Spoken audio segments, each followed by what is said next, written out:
बानी पीटीआई इमरान खान का यह कहना है कि इस वक्त नैब एक टूल की तरह इस्तेमाल हो रहा है। नैब नेशनल अकाउंटेबिलिटी ब्यूरो, जिसका काम था करप्शन का खात्मा, मुल्क में जो करप्शन का लेवल है वाज़ेह है, नैब फेल हो चुका है। नैब के प्ली बारगेन के लिए हर कोई कहता है काला कानून है।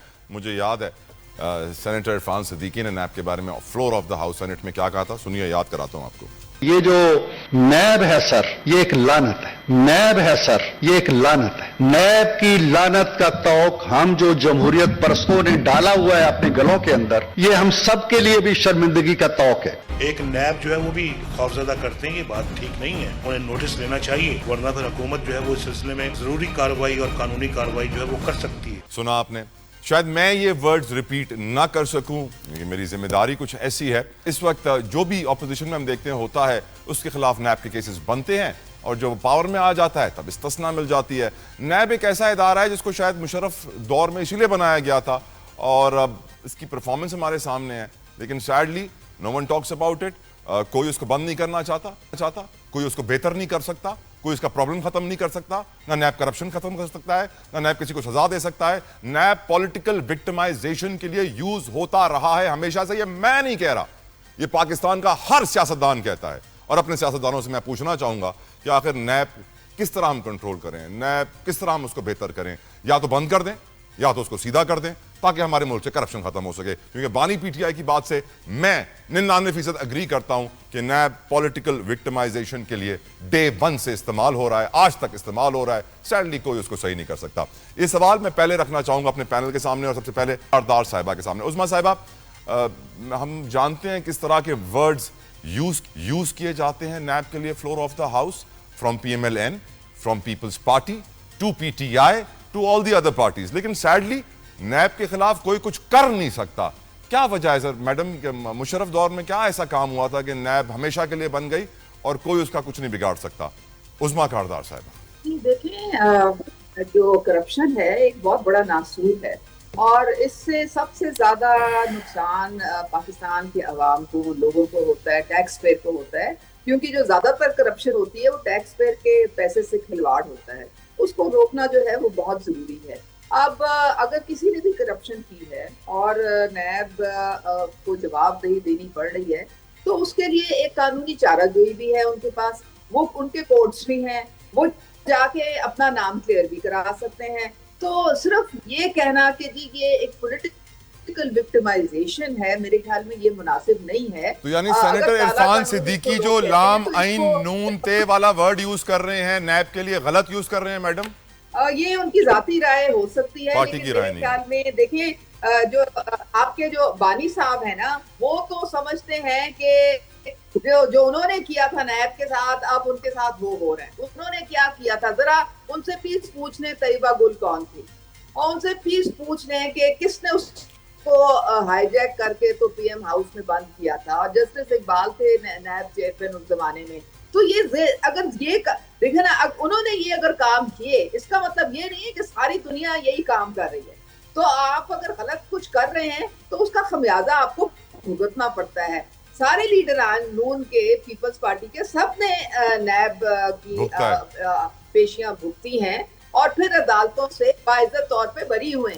अब ये बानी साहब जो हैं, ये भी अपने आप को जाके तो कोर्ट में पेश करें और वहां पे उनके सवाल जवाब जो हैं उनको क्लियर करें और बाहर निकल आए।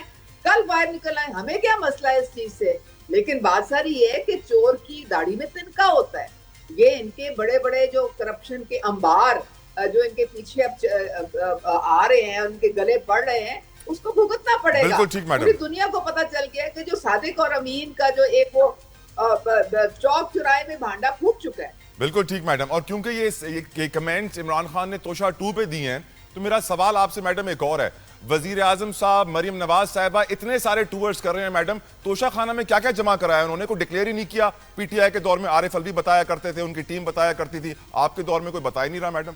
आप राइट टू इंफॉर्मेशन में जाएं और वहां पे सवाल जवाब करें, आपको उसका जवाब मिल जाएगा इंशाल्लाह। आमीन, अल्लाह करे ऐसा ही हो। बैरिस्टर आमिर हसन साहब, your views on NAB sir. देखिए, नैब की अगर हिस्ट्री लें तो आपने जो शुरू की मुशर्रफ से, पाकिस्तान के अंदर एहतसाब की जो हालिया हिस्ट्री है वो शुरू होती है 90s में मियां नवाज शरीफ के दौर से। और पीपल्स पार्टी के खिलाफ।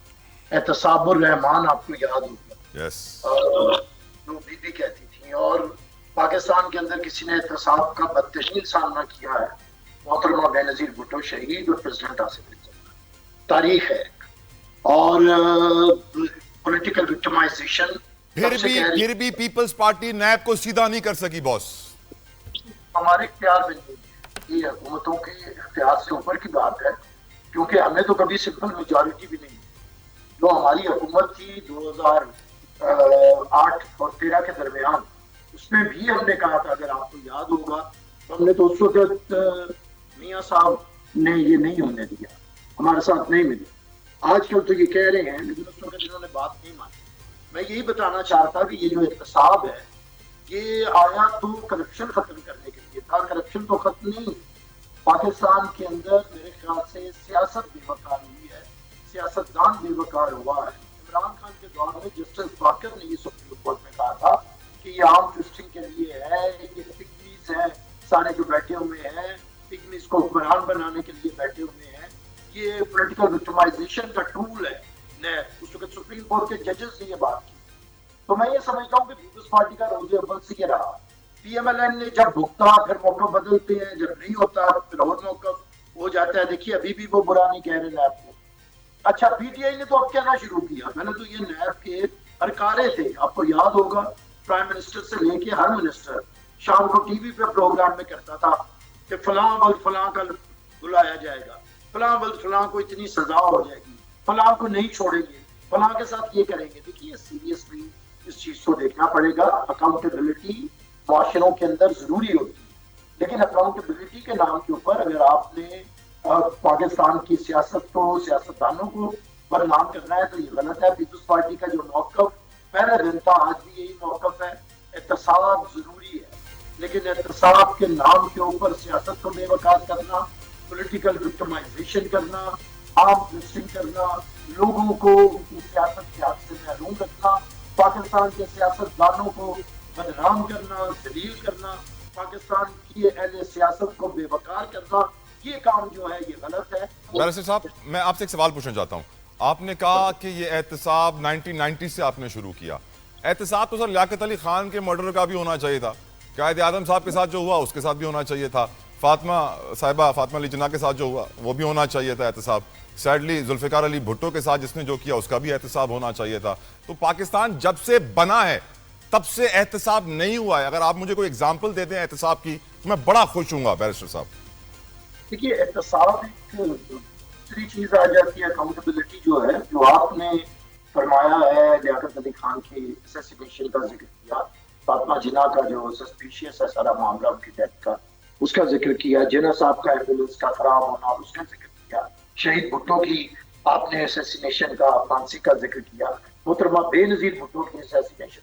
बिल्कुल यहाँ पे एहतसाब नहीं होना, यहाँ पे तो कानून ने सजा देनी है मुजरिमों को और कानून खामोश रहा है। यही तो मैं ये अदालतों का रोना रोया जजों का कि इन्होंने इन मामला में तो कभी कुछ नहीं किया। इन जजेस ने ये आपस में इनकी इज्जत उछलने लगती है और ये आ जाते हैं कंटेम्प्ट ऑफ कोर्ट हुई है जी।